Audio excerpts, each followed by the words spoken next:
Hello students, today we discuss the few questions of exercise 2.4, that is class 8th exercise 2.4. The first question is, that is question number 8. Half of the deer is grazing and 3/4 of the remaining playing. The rest 9 are drinking. Right? So that is the question. So half mean the total deers का half. So let किया हमने, let the total. Let the number of deers, that is x. So x upon 2 plus x minus 1. अब half remaining जो ये x है, total x है, उसका half तो यहाँ ग्रेजिंग कर रहा है.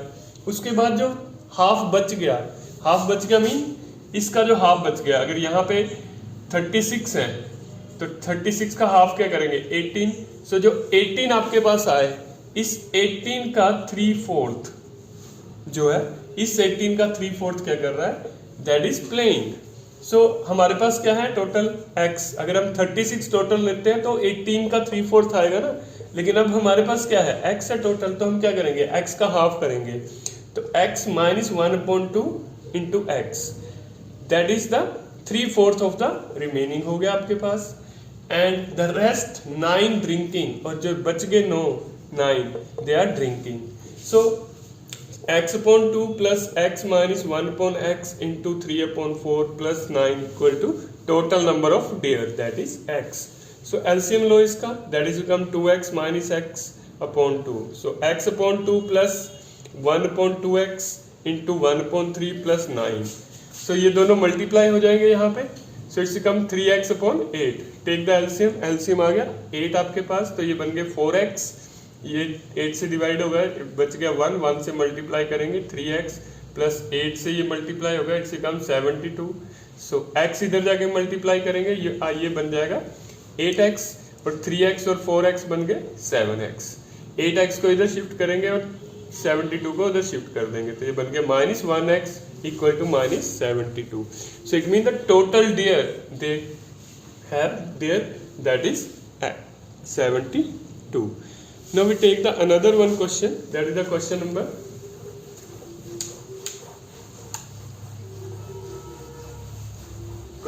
7.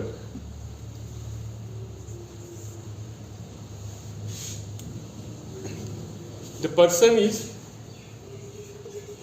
शर्ट ले रहा है वो, और ट्राउजर ले रहा है, राइट. उसने कुछ क्लॉथ शर्ट का खरीदा और कुछ क्लॉथ ट्राउजर का खरीदा है. तो उसमें कंडीशन है कि अगर वो 3 मीटर कपड़ा जो है क्लॉथ शर्ट का खरीदता है, तो उसको 2 मीटर कपड़ा जो है वो ट्राउजर का खरीदना पड़ता है. So cost of 1 metre, 1 metre shirt की कॉस्ट जो है दैट इज ₹50 है. So cost of 3 metre trouser क्या बनेगी, 3 into 50, you get ₹150. Similarly the cost of 1 meter trouser, that is ₹90 है. So cost of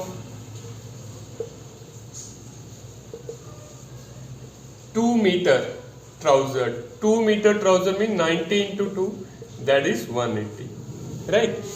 So profit, जब इसको उसने सेल किया शर्ट को सेल करने पे उसको 12% प्रॉफिट हो रहा है, दैट इज 12% प्रॉफिट. तो प्रॉफिट फाइंड कर लेते हैं इसका. Profit equal to 12% mean 12/100 into 150. 150 पे हम प्रॉफिट फाइंड कर रहे हैं, so it's divided by 3, that is 2, that is mean ₹18 उसको प्रॉफिट हुआ. तो उसने सेल कितने में किया, तो सेल किया उसने 18 प्लस 150, यू गेट ₹168 में इसको सेल किया. सो यहाँ पे जब वो ट्राउजर को सेल करता है तो उसको प्रॉफिट होता है 10%. तो प्रॉफिट कितना बना उसका, ये तो प्रॉफिट परसेंटेज में है ना, तो हम उसको 100 से डिवाइड करेंगे, you get total profit. So it's ₹18. So sell कितने में किया उसने, that is 18 plus 180, that is 198. It's ₹198. अब वो ये कह रहा है कि अगर उसने टोटल सेल जो किया है, टोटल सेल किया उसने 36,600 रुपीज में. टोटल जो सेल की उसने शर्ट और ट्राउजर को मिला के वो किया उसने 36,600 में। तो हम क्या करते हैं, इस सेल को x से मल्टीप्लाई कर देते हैं, 168x लिख लेते हैं यहाँ भी, इसको भी 198x लेट कर लेते हैं, right.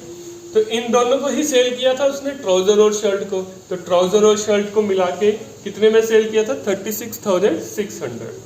So 168 plus 168x plus 198x, so it's become 36,600, that is 366x. So 36,600 divided by 366, that is equal to x. So it's x equal to 100. So x equal to 100. x की value आ गई आपके पास 100, right. तो it mean उसने जो shirt का कपड़ा खरीदा, द शर्ट जो खरीदी उसने, शर्ट क्लॉथ, शर्ट क्लॉथ जो खरीदा उसने, that is 3x, it mean 300 metre shirt खरीदी उसने। और जो ट्राउजर खरीदा उसने, trouser that is 2x, that is 200, so it's come 200 metre. तो इस तरह से उसने 200 मीटर ट्राउजर का कपड़ा खरीदा और 300 मीटर शर्ट का कपड़ा खरीदा, और उनको बेचने के बाद, राइट, उसने इतने रुपीस में उसको सेल किया, जिसके ऊपर उसको प्रॉफिट हो रहा था 12% शर्ट पे और 10% ट्राउजर पे, right. So that is about your question number 7. So we discuss the one more question.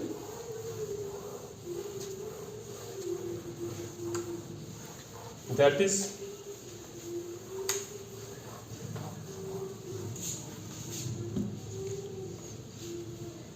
question number 3rd. It's a 2-digit number. It's a 2-digit number. If the sum of the 2 digit is 9, and when we interchange the digit, so the new number is 27 greater than the original number, right? So let, जब भी 2 digits की बात आएगी तो 74 अपने लिखा, जैसे 2 digit mean 7, it's a 10 place and it's a unit place. 10 place is multiply with 10 and unit place is multiply with 1, so it's 70 plus 1 you get 74, right. तो इट्स बिकम 74. सो लेट करते हैं, let unit digit that is x and 10 digit it's a y. So number is become number. जैसे मैंने पहले कहा कि जो 10 place है उसको किससे मल्टीप्लाई करते हैं, 10 से. तो 10 से मल्टीप्लाई किया y को, इट्स बिकम 10y. और यूनिट प्लेस को 1 से मल्टीप्लाई करते हैं तो it's become x. Now interchange the digits, interchange the digits. जब आप डिजिट्स को इंटरचेंज करते हैं तो नया नंबर बनता है आपके पास. सो न्यू नंबर क्या बनेगा आपके पास, न्यू नंबर. न्यू नंबर में क्या होगा, 10 इधर मल्टीप्लाई हो जाएंगे x से, सो इट्स बिकम 10x, और y से 1 मल्टीप्लाई हो जाएगा तो ये बन गया 1y, right. But according to question उसने क्या कहा, अकॉर्डिंग टू क्वेश्चन उसने कहा कि दोनों डिजिट्स का सम, जैसे ये 2 डिजिट है, 74 में 2 डिजिट्स हैं, 74 में 2 डिजिट्स है ना, कौन कौन से हैं, 7 प्लस 4, इनको मिला के 11 बन रहा है. तो वो कह रहा है कि जो ये नंबर है इसके अगर 2 डिजिट्स को मैं ऐड करता हूँ तो मेरे पास 9 आते हैं. तो it mean x plus y, इन दोनों का सम क्या होना चाहिए, 9. तो इसको इक्वेशन नंबर 1 मान लो. अकॉर्डिंग टू सेकंड कंडीशन में उसने कहा कि अगर जो पुराना नंबर है इनके डिजिट्स को इंटरचेंज करते हैं तो जो नया नंबर आता है आपके पास, नया नंबर क्या आया, ये 10x प्लस वाई, ये अपने पुराने नंबर से 27 ज्यादा है, तो पुराने नंबर में 27 ऐड कर दो. अब इनको इधर शिफ्ट कर दो, 10x minus x plus y minus 10y equal to 27, right. So ये जो है आपके पास, ये क्या बन गया, 9x minus 9y equal to 27. 9 के टेबल से ये कैंसिल हो जाएंगे, 9 1 the 9, 9 1 the 9, 9 3 is 27. ये बन गया x minus y equal to 3. So y equal to x equal to y plus 3. इसको पुट कर देते हैं 1 में. पुट कर दिया इक्वेशन नंबर 1. इक्वेशन नंबर 1 क्या है? x plus y equal to 9. So 3x plus y equal to 9. So you get 2y equal to 9 minus 3. y equal to 6 upon 2. The answer is 3. So y की value आ गई आपके पास 3. उसको 1 इसमें put कर दो. x plus x equal to 3 plus y, that is 3 plus 3, that is become 6. लेकिन हमें क्या फाइंड करना है? हमें फाइंड करना है नंबर. तो नंबर क्या है आपके पास? 10y plus x. So number equal to 10y plus x. मतलब 10 y की वैल्यू 3 है और x की वैल्यू 6, तो इट्स बिकम 36. राइट. तो सबसे पहले क्या किया हमने? नंबर 2 डिजिट्स है तो एक्स वाई 2 डिजिट लिए, नंबर बनाया, 10 डिजिट को 10 से मल्टीप्लाई किया प्लस यूनिट डिजिट, इंटरचेंज कर दिया तो नया नंबर बन गया 10x plus y. Right. According to question उसने कहा था सम ऑफ द 2 डिजिट्स, दोनों डिजिट्स का सम वो कितना है? 9.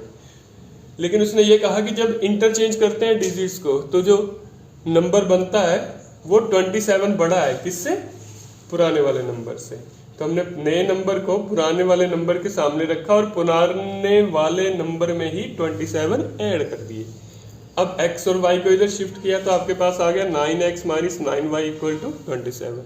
9 के टेबल से कैंसिल हो जाते हैं. 1x minus 1y equal to 3. So x equal to 3 plus y आ गया आपके पास. राइट. सो पुट कर दी इसकी वैल्यू किसमें? इक्वेशन नंबर 1 में. तो यहाँ y की वैल्यू 3 आ गई, फिर इसमें पुट कर दी तो x की वैल्यू निकाल के 6 आ गई. अब इन दोनों को ऐड की इसमें नंबर में पुट किया तो यू गेट 36. अब देखिए 36 नंबर है, अगर 3 और प्लस 6 करते हैं तो 9 बनते हैं आपके. और एक चीज और देखो कि अगर आप 36 प्लस 27 करेंगे, 36 प्लस 27 तो ये 63 बनेगा. मतलब 36 के डिजिट चेंज कर दिए. राइट. तो इसी तरह वो दोनों कंडीशंस को फॉलो कर रहा है. Okay. Now look at the few questions. That is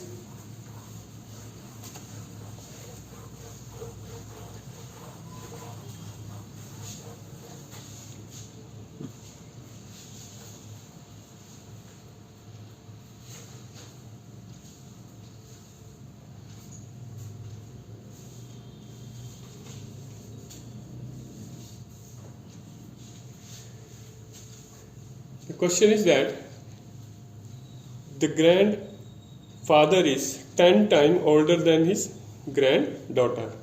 Grandfather, question number 9, that is the grandfather जो है वो granddaughter से 10 times older है. तो let किया, let the age of granddaughter, that is x here, and grandfather,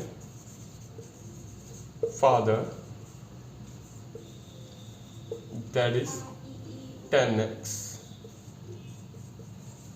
10x, 10 time in 10 multiply with her age, इससे 10x.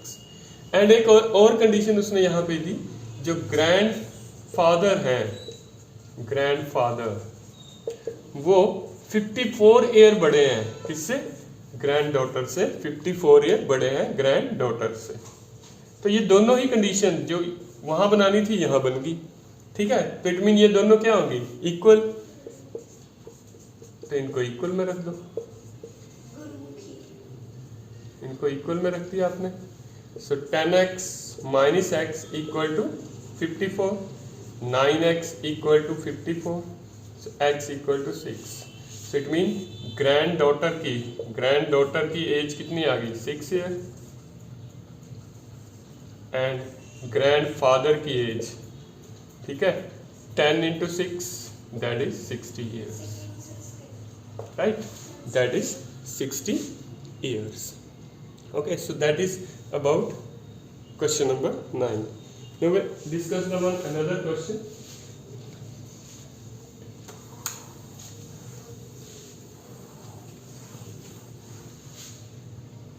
that is question number 5. Age of Subodh and his mother. The age of mother, that is 6 times the age of his son Subodh, that is, and 5 years from now the age of mother is 1/3 of their son. So let age of Subodh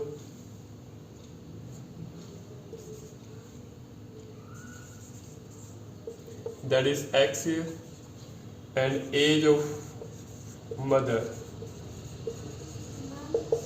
that is 6x. 6 times, so it's become 6x. 5 years from now. 5 years from now. Now mean आगे वाली बात कर रहा है, next की बात कर रहा है आगे वाली. तो क्या होगा, दोनों की as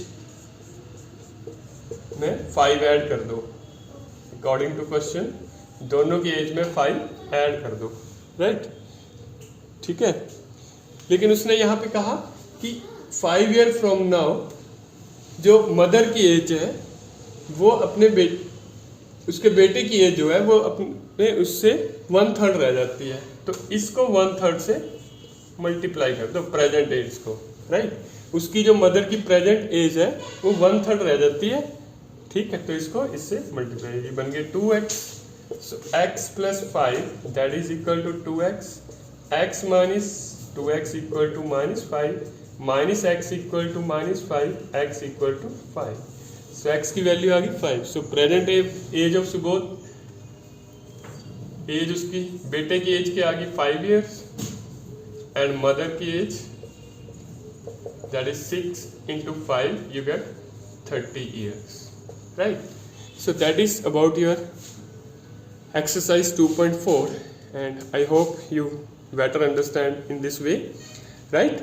So please subscribe the channel and thank you and have a nice day.